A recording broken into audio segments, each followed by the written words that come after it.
जय हिंद मेरे प्यारे दोस्तों, आप सभी का आपके YouTube channel math class 4 exam में स्वागत करता हूं दोस्तों। तो दोस्तों फिर से लेके आया हूं सिलेक्टेड विथ प्रीवियस ईयर से सेलेक्ट क्वेश्चन दोस्तों। तो दोस्तों बने रहिए, पूरा का पूरा व्यू कीजिएगा और अभी तक हमारे चैनल को सब्सक्राइब नहीं किए हैं तो प्लीज सब्सक्राइब कीजिए और पूरा व्यू कीजिएगा दोस्तों। तो दोस्तों क्वेश्चन नंबर 1 स्क्रीन तो लंबवृत्तीय शंकु को उसके आधार से जोड़कर निम्न संरचना बनाई गई है। प्रत्येक के आधार की त्रिज्या 5 सेंटीमीटर है और इस संरचना की कुल लंबाई 24 सेंटीमीटर है। इस संरचना का कुल आयतन घन सेंटीमीटर में कितना में होगा वो निकालना है दोस्तों। ठीक है, तो सबसे पहले क्या करना है, एक फिगर बनाना है शंकु।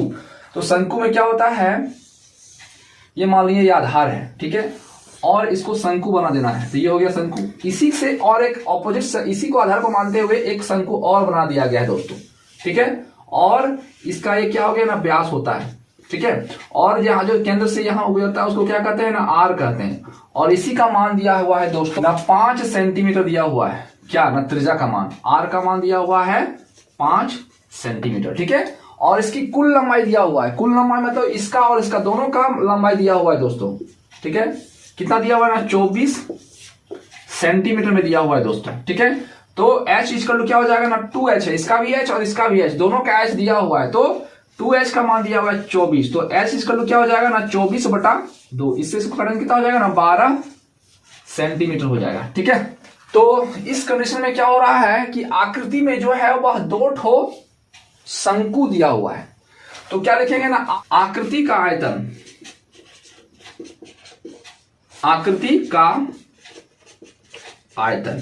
ठीक है, और आकृति में क्या है ना, 2 ठो शंकु दिया हुआ है, इसलिए लिखेंगे 2 गुना क्या होगा ना, शंकु का आयतन। तो लिखेंगे शंकु का आयतन।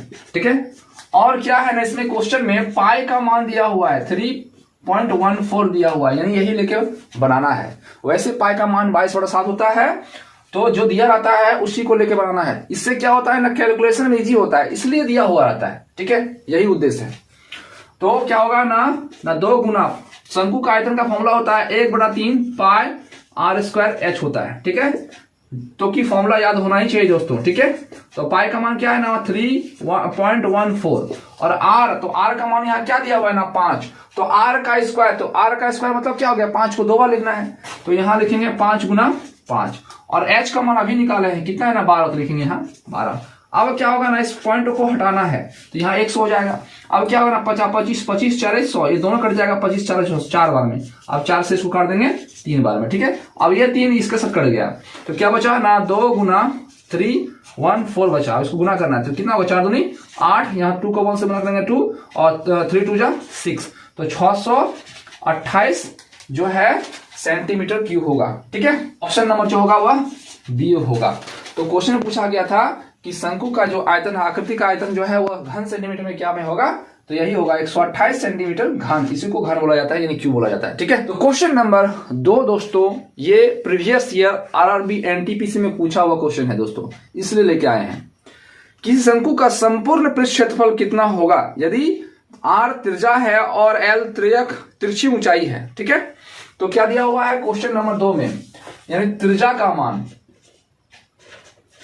त्रिज्या का मान क्या लिखा हुआ है r, और तिर्यक ऊंचाई, तिर्यक ऊंचाई का मान दिया हुआ है l।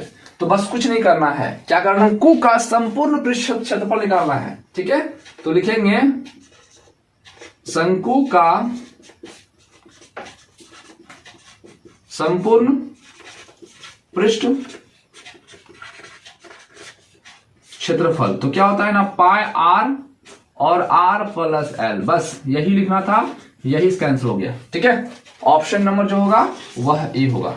तो आप इस तरह से निकाल सकते हैं, बस फॉर्मूला याद रखना है। अभी क्वेश्चन में जो है एग्जाम में पूछा जाता है दोस्तों। ठीक है, तो क्वेश्चन नंबर 3 दोस्तों, एक ठोस सिलेंडर जिसके आधार की त्रिज्या 6 सेंटीमीटर थी और ऊंचाई 9 सेंटीमीटर थी को पिघलाकर एक ठोस गोला बनाया जाता है।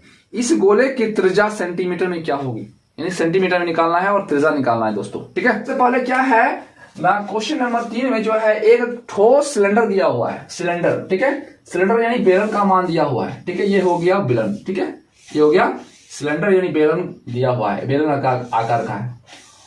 और इसी को ये क्या बोला जाता है, इसको त्रिज्या बोला जाता है, यानी आर का मान हो गया। और इसको क्या बोला जाता है ना, ये यहां से जो यहां होता है इसको एच बोला जाता है, यानी एच का मान, ठीक है। अब देखते हैं कि इसका क्या मान दिया हुआ है। तो त्रिज्या का मान दिया हुआ है 6 सेंटीमीटर और एच का मान दिया हुआ है 9 सेंटीमीटर, ठीक है। अब क्या है ना, इसी को पिघला करके एक गोला बनाया गया है, गोला, ठीक है। और जब गोला बनाया गया तो इसी का त्रिज्या का मान क्या होगा ये निकालना है दोस्तों, ये क्वेश्चन मार्क होगा। तो इस कंडीशन में क्या होगा, दोनों का जो आयतन होगा वह समान होगा। तो क्या लिखेंगे ना, बेलन का आयतन, बेलन का आयतन बराबर गोले का आयतन, ठीक है। तो बेलन का आयतन का फॉर्मूला क्या होता है ना, पाई आर स्क्वायर एच, और गोला का आयतन का फॉर्मूला क्या होता है ना, फॉरवर्ड 3 पाई आर क्यूब होता है, क्योंकि इसका आर का हम आर माने इसलिए लिख दिए, ठीक है। क्या है ना, आप देख सकते हैं कि यहाँ पाई और पाई है तो ये दोनों कट जाएगा, ठीक है। अब यहाँ आर का मान क्या है 6, तो यहाँ आर का स्क्वायर है तो 6 को 2 बार लिखना है, 6 गुना 6। अब यहाँ एच का मान क्या है ना, तो 9 लिखेंगे, 9। अब 4/3 और आर का क्यूब। अब क्या करना है, कौन किससे कटता है, 2 बार में कट जाएगा, 2 2 जा 4 और 2 3 जा कट जाएगा, ये कट जाएगा तुम्हारा 3 बार में, ठीक है। अब क्या हो रहा है, यहाँ कुछ नहीं तो 1 है। अब आर का क्यूब को 1 से मल्टीपल करेंगे तो क्या हो जाएगा ना, आर का क्यूब हो जाएगा, और ये पूरा इसके साथ मल्टीपल हो जाएगा। यहाँ 3 है 9 है, तो 3 मल्टीपल 9 को क्या करेंगे ना, 3 मल्टीपल 3 इंटू 3 हो जाएगा, ये इस तरह लिख दिए। अब क्या होता है ना, आर इक्वल टू, इसको ऐसे कर देना, उसको उधर भेज देना, तो यहाँ 3 हो जाएगा, यहाँ 3 मल्टीपल 3 मल्टीपल 3 मल्टीपल 3 मल्टीपल 3 जो था बस वही लिख दिए। अब यहाँ क्या है ना, जब वर्ग रहता था तो जिसका पेयर रहता था वो निकल जाता था। अब इसका मतलब क्या है, जिसका क्यू का मतलब क्या होता है, जिसना 3 गो है वही निकलेगा, तो इसका 3 गो है ये निकल जाएगा, तो ये 3 निकल गया। अब इसका 3 नहीं है तो ये नीचे ही अंदर में ही रहेगा, यानी अंदर में रहेगा, तो क्या 3 3 9, ये 9 हो गया, यानी आंसर जो होगा वह 3 अंडर रूट में क्या दिया हुआ 9, तो बस यही इसका आंसर होगा, ठीक है। क्वेश्चन नंबर 1, तो इसके त्रिज्या का मान जो होगा वह 3 अंडर रूट 9 के पावर में क्यूब होगा, ठीक है। तो इस तरह से आप निकाल सकते हैं इजी से और आसानी से, ठीक है। ये स्लैट क्वेश्चन था जो एग्जाम में पूछा हुआ क्वेश्चन है, ठीक है। तो क्वेश्चन नंबर 4 दोस्तों, एक गोले के आयतन को उसके पृष्ठ क्षेत्रफल से विभाजित किया जाने पर उत्तर 27 प्राप्त होता है, तो गोले की त्रिज्या ज्ञात करना है दोस्तों, ठीक है। तो डायरेक्ट आप लिख सकते हैं, क्वेश्चन में क्या दिया हुआ है ना, गोला का आयतन, तो लिखना है गोला का आयतन, तो इसका फॉर्मूला होता है ना 4/3 पाई आर क्यूब, ठीक है। और क्या दिया हुआ है ना, इसके पृष्ठ क्षेत्रफल, यानी गोले का पृष्ठ क्षेत्रफल, गोले का पृष्ठ क्षेत्रफल, तो क्या होता है ना 4 पाई आर क्यूब, ठीक है, सॉरी स्क्वायर होता है, क्या होता है ना, स्क्वायर होता है, ये हो गया। अब अकॉर्डिंग टू द क्वेश्चन लिखना है, अकॉर्डिंग टू द क्वेश्चन, ठीक है ना। अकॉर्डिंग टू द क्वेश्चन में क्या है ना, जब गोला के आयतन को गोले के पृष्ठ क्षेत्रफल से भागा दिया जाता है तो 27 प्राप्त होता है। तो गोला का आयतन क्या दिया हुआ है ना, 4/3 पाई आर क्यूब दिया हुआ है, बाय इसका क्षेत्रफल क्या है ना, गोले का पृष्ठ क्षेत्रफल, तो गोले का पृष्ठ क्षेत्रफल ये दिया हुआ है, इसको इससे भागा देने पर जो देंगे तो 27 प्राप्त होता है, ये क्वेश्चन में दिया हुआ है, इसलिए अकॉर्डिंग टू द क्वेश्चन। अब देखना है कौन किससे कट रहा है, तो ये 4 इसके साथ कट गया, और ये आर यहाँ 2 ठो या 3 ठो, तो एक कट जाएगा, ये कट जाएगा, तो सिर्फ एक ठो यहाँ रह जाएगा, 3 में एक चल जाएगा तो एक रह जाएगा, ठीक है। अब क्या करना है कि 4 इसके साथ कट जा रहा है, तो क्या रहा ना, यहां सिर्फ आर रहा, यानी आर को 1 से मल्टीपल करेंगे तो आर बटा यहाँ क्या रहा ना 3 रहा, क्योंकि ये बटा था 3 तो यहाँ 3 रहेगा। इसका टू दिया हुआ है 27, तो नीचे कुछ नहीं, मान लो आर का 1 से मल्टीपल करेंगे कितना हो जाएगा आर, और 3 को 27 से मल्टीपल करेंगे तो 3 गुना 27, तो 27 दिया कितना होगा 81, तो आर का मान होगा 81 सेंटीमीटर, ठीक है। ऑप्शन जो होगा वह बी होगा। तो आप इस तरह से निकाल सकते हैं बाय फॉर्मूला, याद रखिएगा, सब क्वेश्चन इजी से आसानी बना सकते हैं। क्वेश्चन नंबर 5 दोस्तों, उस गोले का आयतन ज्ञात कीजिए जिसका पृष्ठ क्षेत्रफल 1386 मीटर स्क्वायर है, ठीक है। तो क्या दिया हुआ है ना, गोले का पृष्ठ क्षेत्रफल दिया हुआ है। क्वेश्चन नंबर 5, गोले का पृष्ठ क्षेत्रफल। तो लिखेंगे ना गोले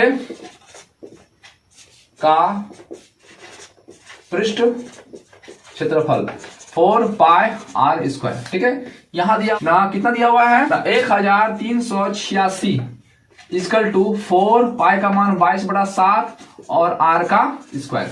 अब 11 से काट सकते हैं, 11 दूनी 22, यहां कट जाएगा 11 कम 11, 11 दूनी 22, 11 66। ठीक है, ये हो गया। अब इससे काट सकते हैं कितना बार में, 6 बार में, 3 बार में। ठीक है, अब कोई किसी से नहीं कटेगा। तो क्या करना है, 4 को आर से मल्टीपल करेंगे तो 4 हो, यहाँ कुछ नहीं थे 1 मानेंगे, तो 4 आर स्क्वायर को 1 से मल्टीपल करेंगे तो 4 आर स्क्वायर हो जाएगा, और ये 63 7 से मल्टीपल होगा, ये 63 गुना 7। अब आर स्क्वायर इसको लिख सकते हैं, 63 को तोड़ना है, कैसे तोड़ेंगे ना, 63 को लिखेंगे 3 गुना 7, और यहाँ 7 पहले से था, ये तोड़ दिए। और यार को यहाँ ले जाएंगे 4 को, तो 4 को लिख सकते हैं 2 मल्टीपल 2। ठीक है, अब क्या करना है, यहाँ स्क्वायर है, तो जब स्क्वायर को उधर जाता है तो क्या हो जाता है, रूट हो जाता है, तो डायरेक्ट यहाँ रूट कर देना है। अब रूट से कम निकलता है, जिसका पेयर होता है वही निकलता है। तो यहाँ 3 का 2 पेयर है, 3 निकल जाएगा, फिर 7 का 2 पेयर है, 7 भी निकल गया, बाय 2 का यहाँ 2 पेयर है इसलिए 2 निकल गया, तो कितना हो जाएगा ना 7 या 21/2, ये हो गया आर का मान। ठीक है, अब क्या निकालना है ना, गोले का आयतन निकालना है। तो क्या लिखेंगे ना गोले का आयतन, गोले का आयतन क्या होगा ना 4/3 पाई आर क्यूब हो जाएगा। क्या दिया हुआ है ना 4/3, पाई का मान होगा 22/7 और आर का क्यूब, तो आर का क्यूब का मान कितना दिया हुआ है ना 21/2। तो यहाँ क्यूब दिया नहीं, 3, इसको 3 बार लिखना है, 1 बार हो गया, और 1 बार 2 बार, और 1 बार 3 बार हो गया। ठीक है, अब काटना है, तो 7 से काट देंगे 7 या 21, अब ये 3 3 कट गया। अब 4 से इसको काट देंगे 2 बार में, ये 2 इसके साथ कट जाएगा, फिर ये इसके साथ कट जाएगा 11। तो क्या हुआ ना 11 मल्टीपल, यहाँ 21 को 21 से मल्टीपल करेंगे कितना होगा ना 441 होगा। अब 11 से मल्टीपल करने का रूल आप लोग को बता चुके हैं, क्या होता है ना, इससे इसको मल्टीपल करके यहाँ लिखना है ना, कैसे लिखना है ना, यहाँ कितना है ना 1, तो यहाँ लिख देंगे। अब इन दोनों जोड़ देना, कितना हो जाएगा ना 5, फिर इन दोनों जोड़ देना, कितना हो जाएगा ना 8, यहाँ कितना है ना 4, बस यही इसका मल्टीपल हो गया। ठीक है, और जब इसका मल्टीपल हो गया तो यही हो जाएगा इतना सेंटीमीटर क्यूब। ठीक है, ऑप्शन नंबर बी होगा इसका आंसर। तो आप इस तरह से इजी से और आसानी से निकाल सकते हैं दोस्तों। अभी तक हमारे चैनल को सब्सक्राइब नहीं किए तो प्लीज सब्सक्राइब करें, शेयर करें, कमेंट करें, लाइक जरूर करें दोस्तों। तो दोस्तों आज के इतना ही, जय हिंद, जय भारत।